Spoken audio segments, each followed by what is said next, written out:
Okay, another paramedic story for you. This one's called Trust Your Gut and Always Listen to Lung Sounds. So, set the scene for you. This is when I was working 911. We get called, I think we were probably second or third due in on a car accident that had happened. Now, this accident happened at just one of the worst intersections in the city, and anybody who works EMS knows this. There are certain intersections in your city where all the bad accidents seem to happen. Now, the one that I'm referring to, it's bad because two streets cross at a funny angle, and what people end up trying to do is they try to turn right on red, even though they're not supposed to.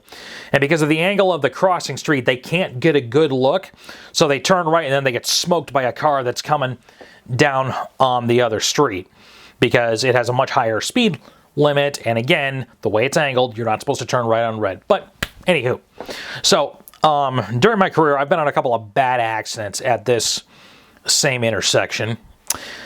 So we get called for this multi-vehicle accident. There's either 2 or 3 vehicles involved.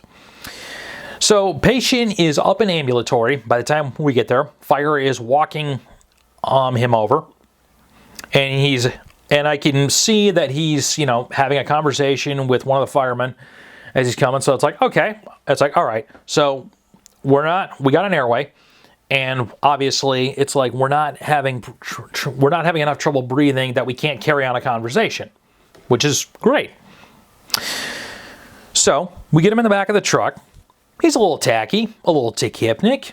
Not surprising, considering that he just was in a pretty significant accident. And I throw him on the pulse ox. He sat 91.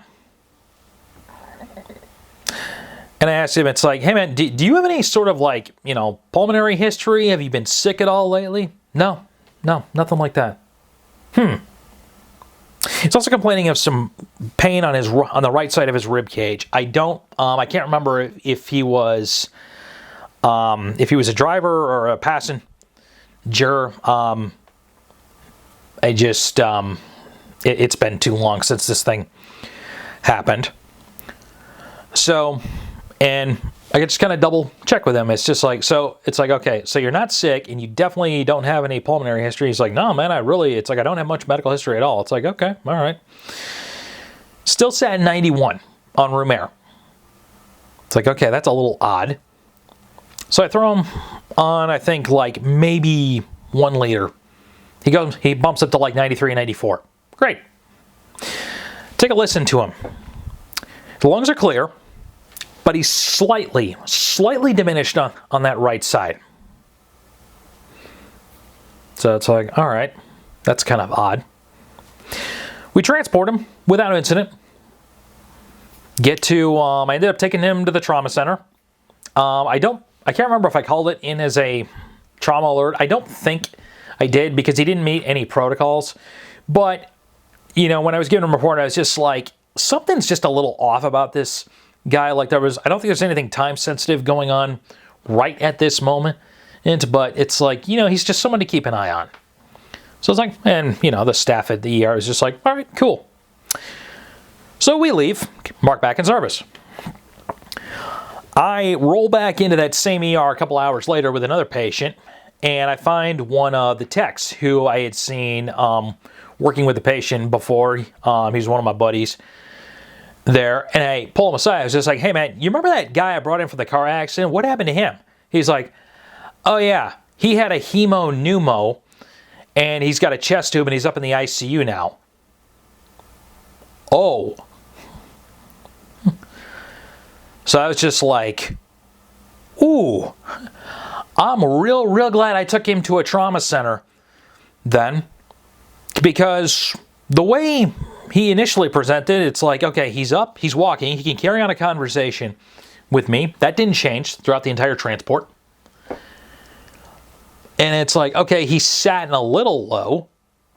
Maybe it just kind of hurts to breathe. Maybe that's why he's sitting low. I could have thought that.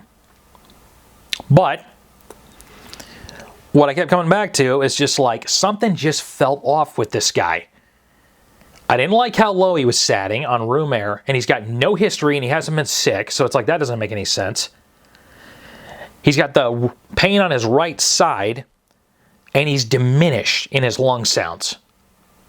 So all that added up to, it's like, I would really, it's like, and I think I even had a conversation with him. I was like, hey man, it's like, I want to take you to one of our trauma centers, just because I just want them to make sure that they can really check you out and make sure you're okay. And the guy ended up in the ICU with a chest tube.